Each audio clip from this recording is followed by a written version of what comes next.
Bonjour à tous. Olivier, docteur junior dans le service de réanimation. Je vais vous présenter un cas clinique d'un patient qui est hospitalisé il y a quelques mois, quelques années maintenant dans le service de réanimation. On va essayer de rendre ça interactif. Soyez participatifs. C'est un cas clinique avec quelques questions. Le cas clinique, c'est à propos de monsieur D, 68 ans, un patient qui a pour antécédent notable un diabète suivi, bien traité, et une gastrectomie pour laquelle il est peu suivi, avec ça une carence en vitamine B12 et un épisode dépressif sous inhibiteur de la sérotonine.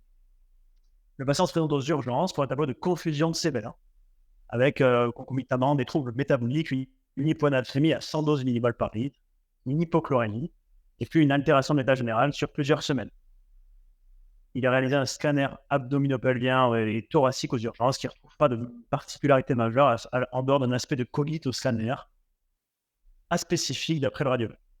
Donc le patient, il présente donc une altération de l'état général depuis plusieurs semaines et puis aux urgences, une confusion très importante.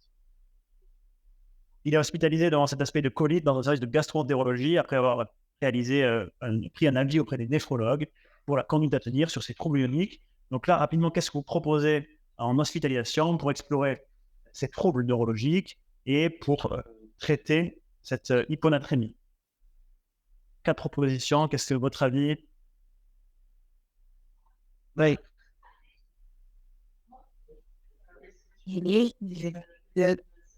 Ouais, très bien. Donc, en première intention, un scanner cérébral qui est fait et qui n'a pas de particularité.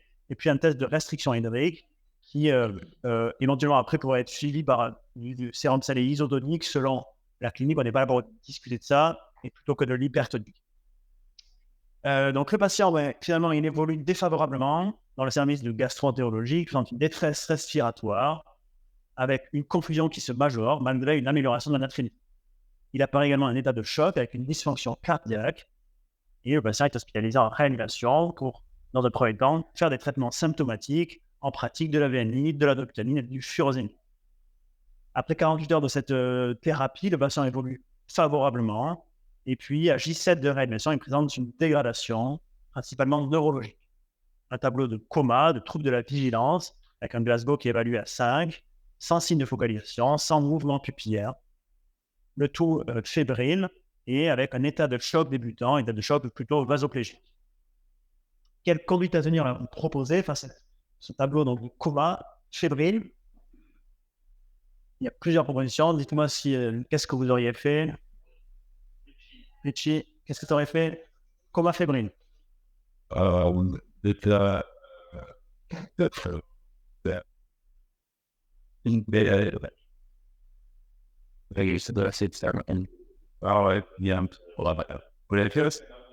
Ouais, il était normal, sans particularité. Donc, je dis PN, IRM. Ok, bon, la séquence elle est un peu différente. On fait intubation, hémoculture, il est Glasgow 5. La priorité, c'est de le sécuriser, on va dire. Puis scanner cérébral, puis fonction normale. Pourquoi? Eh bien, les recommandations. La recommandation à l'APL, elle est contre-indiquée en cas de dysfonction hémodynamique. Là, c'est son cas, un état de choc débutant. Donc, l'urgence n'est pas à faire la PL. On fait des prélèvements infectieux, des hémocultures, on sécurise les choses et on en discute. Ça, c'est les recommandations de la société d'infectiologie. Pour l'imagerie cérébrale, on la réalise avant la ponction ovaire, plutôt dans les cas de signe d'engagement cérébral. On n'est pas précisément dans ce cas-là, c'est des troubles de vigilance avec un signe de focalisation. Il n'y a pas forcément de signe de focalisation là.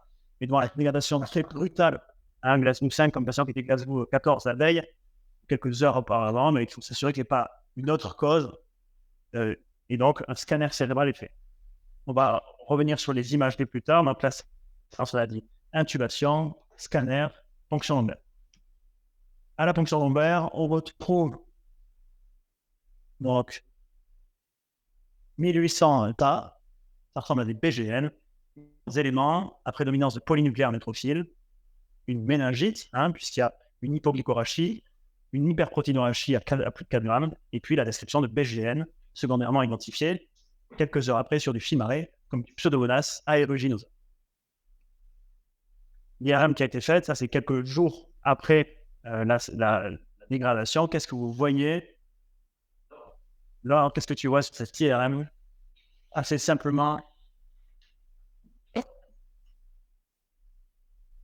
Qu'est-ce que tu vois là, par exemple? Donc, décris-nous rapidement ce qu'il y a d'anormal. Ouais, en tout cas, là, tu vois des différences, en tout cas, de signal, hein, et donc, un aspect de ventriculite à l'IRM. Après, il y a une coupe, donc on ne va pas faire une description sémiologique, radiologique fine, mais en tout cas, il y a un aspect de ventriculite. Là, c'est le scanner cérébral qui est fait. Qu'est-ce qu'on voit? Celui-là, il est fait quelques heures après la dégradation. Ouais, donc là, on ne peut pas dire qu'il y a de la ventriculite, mais en tout cas, il y a de la dilatation ventriculaire. OK. Donc, quelle antibiothérapie vous proposez devant cette méningite à Pseudomonas aeruginosa? Et là.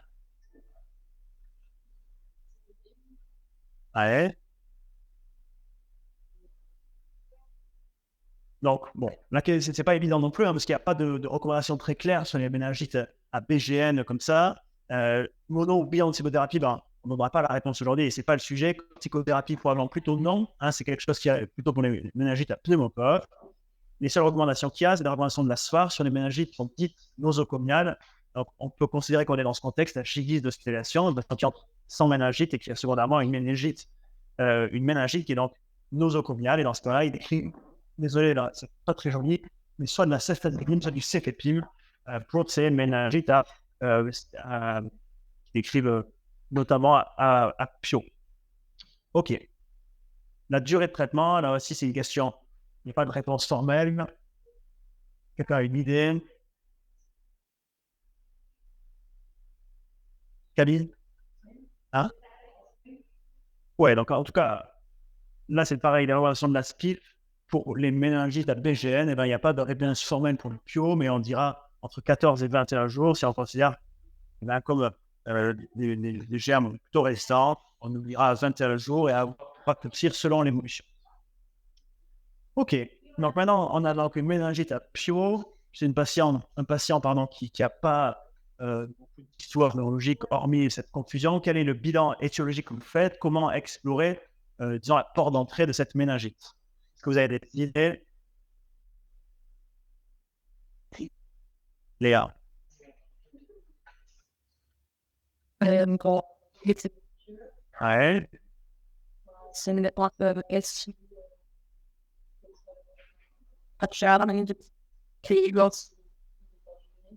Ouais. Dans les méningites en général, qu'est-ce qu'on cherche? Ouais, une porte d'entrée ORL. On peut prendre un avis ORL pour voir s'il y a une sinusite chronicisée, quelque chose comme ça. Les antécédents neurochirurgicaux, parce que la première étiologie d'une méningite d'Apio, c'est une méningite nosocomiale en post-interventionnel, parfois sur des postes de pic, parfois sur des postes de PVE. Ça existe, même à distance de plus. Là, il n'avait pas de brèche ostéoménagée décrite non plus. La ORL qui dit, rien de particulier, puis on recherche une immunodépression qui la retrouve uniquement une sérologie HTLV1 positive, et puis pas grand-chose d'autre dans notre bilan. Et donc là, on a une méningite d'Apio.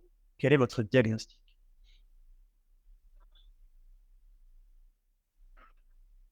On n'a pas d'idée, nous non plus. Finalement, le patient se dégrade secondairement. On a dit il se dégrade sur le plan neurologique et puis respiratoire très rapidement avec l'apparition d'un SDRA. Un SDRA pour lequel il est réalisé un lavage broncho-alvéolaire qui retrouve une formule panachée avec par ailleurs la description par le microbiologiste d'anguillulose nous présente Strongyloides stercoralis, petit vert, plutôt digestif. Donc, bon, on a du mal à faire le lien entre les deux. Est-ce que, comment on confirme le diagnostic de cette anguillulose? Alors, pas forcément chez ce patient, parce qu'on a la confirmation d'une anguillulose au moins pulmonaire, broncho-alvéolaire, mais de manière générale, comment on détermine le diagnostic? Tu vois? Ouais, donc c'est quelque chose qu'on voit en microscopie, sur des prélèvements profonds qui peuvent être des aspirations duodénales ou un examen parasitologique des selles qui facilite le travail et qui augmente le pourcentage de chances de trouver des larves. En fibroscopie, on ne verra pas de larves, et puis la coproculture standard, elle ne fera pas pousser les vers. Donc l'anguillulose maligne, qu'est-ce que c'est? L'anguillulose, c'est un ver, un Helminth, de transmission principalement transcutanée, la marche pieds nus sur du sol souillé. Et puis, c'est prédominant en Afrique subsaharienne, en Asie du Sud-Est et de manière très importante aussi dans les Caraïbes. Le cycle d'infestation, c'est ça, infestation transcutanée, un passage par voie lymphatique jusqu'aux alvéoles pulmonaires, et puis secondairement, des vers qui sont déglutis et qui vont pondre dans le tube digestif avec un cycle qui peut se faire de manière intégrale dans l'humain. On n'est pas à note intermédiaire, on est à note définitive, et ce qui entraîne une auto-infestation et puis la chronicisation des choses. Donc là, la clinique, elle est assez large, souvent asymptomatique, 60% des cas, avec des hyperéosinophilies, mais qui sont dans les phases initiales et qui disparaissent secondairement. Le seul signe pathognomonique, c'est la larva cureuse cutanée et qui progresse très rapidement, en tout cas de plusieurs centimètres par heure. Comme vous voyez ici, l'image qu'on voit même assez sexy, où on voit que ça court très vite. Alors, plusieurs heures sur les films, on ne peut pas tout déplacer.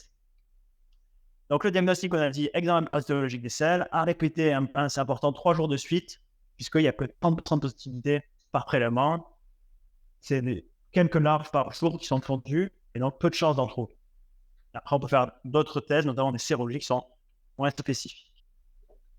L'hyperinfection, le syndrome d'hyperinfection, c'est quoi? C'est une prolifération non contrôlée des larves. C'est le cas de l'anguillose maligne. C'est une maladie qui atteint quasi exclusivement les malades immunodéprimés et puis qui entraîne des co-infections bactériennes fréquentes. Et c'est là qu'on comprend mieux la méningite à Pio. Ça entraîne très fréquemment des bactériémies et des méningites à BGN parce que le ver, en transperçant la muqueuse digestive, il vient passer dans le sang et puis il vient passer dans le liquide céphalo-rachidien en transversant, aussi en traversant la barrière méningée, et avec lui, il transporte des BGN à son contact. Quels sont les facteurs de risque d'anguillose maligne? Ça, vous avez une idée, allez-y. J'entends des corticothérapies, ouais, un corticothérapie, d'autres idées. Ouais, l'immunodépression, et notamment, chez cette patiente, qu'est-ce qu'on a dit? Yes. Donc, les facteurs de risque, la corticothérapie, il y a aussi des molécules, notamment des anti-TNF, et puis l'HTLV1. L'HTLV1, c'est un des premiers promoteurs d'anguillose maligne par un effet anti-TH2 et qui est un des moyens de lutte contre les parasites. Le traitement d'angulose, qu'est-ce que c'est? L'ivermectine a des doses qui sont plus importantes que celles qu'on utilise dans le déparasitage, mal codifiées sur les molécules, même si maintenant c'est de plus en plus l'ivermectine, et surtout mal codifiées sur la durée dans l'angulose maligne, probablement une dizaine de jours, soit après négativation des prélèvements, soit 10 jours au total. Et puis en cas d'échec, discussion d'une voie parentérale qui pour l'instant n'a pas d'AMM chez l'humain. Et l'HTLV1, maintenant, quelques mots. C'est un rétrovirus donc endémique dans les Caraïbes, en Afrique subsaharienne et au Japon, dans les zones infestées par les anguillules. Plus de 1 million de personnes dans le monde, avec plus de 80% des patients qui sont asymptomatiques. Dans les formes cliniques, il y a 2 choses. Il y a la myélite, dont le docteur Chouan nous a parlé rapidement, une paraparésie spastique tropicale, qui est une forme plutôt chronique. Et la leucémie acellulée, c'est une forme très agressive de lymphome non hodgkinien, avec une description de cellules HTLV dans les organes lymphoïdes et pas dans la moelle, et qui en elle-même, la leucémie acellulée peut donner des hyperéosinophilies sans qu'il y ait d'anguillose maligne, donc il faut y penser et anticiper les choses. Le diagnostic, c'est sérologie, le diagnostic d'anticorps anti-HTLV1 par méthode ELISA pour le dépistage et par Western blot pour la confirmation et pour la différenciation entre HTLV1 et HTLV2. Les traitements, il y a dans la myélite, c'est la corticothérapie qui est assez efficace, mais dans corticothérapie, il faut penser plutôt encore 2 fois qu'une qu'au déparasitage chez les patients qui sont susceptibles d'avoir une ankylose maligne, et puis les patients chroniques HTLV1 suivis pour ça, même asymptomatiques, il faut penser à les déparasiter régulièrement. Et enfin, le traitement de la leucémie ou de lymphome HTLV1, c'est de la chimiothérapie, avec d'autres études en cours sur les allopsmoines, sur des molécules plus récentes, peu importe. Quoi qu'il en soit, la médiane de survie est de 6 à 18 mois. L'évolution clinique de notre patient, c'est un réveil très pathologique avec des réponses motrices à J7 d'arrêt des stations qui sont anormales, un EEG qui montre une souffrance cérébrale diffuse, de l'hydrocéphalie, hein, on a vu, qui a été traité par des fonctions lombaires déplétives et qui persistent malgré tout. Et puis la découverte d'un lymphome HTLV1 qui grève le pronostic et qui a motivé une décision collégiale d'arrêt des thérapeutiques et d'un accompagnement jusqu'au décès. Voilà, merci pour votre attention.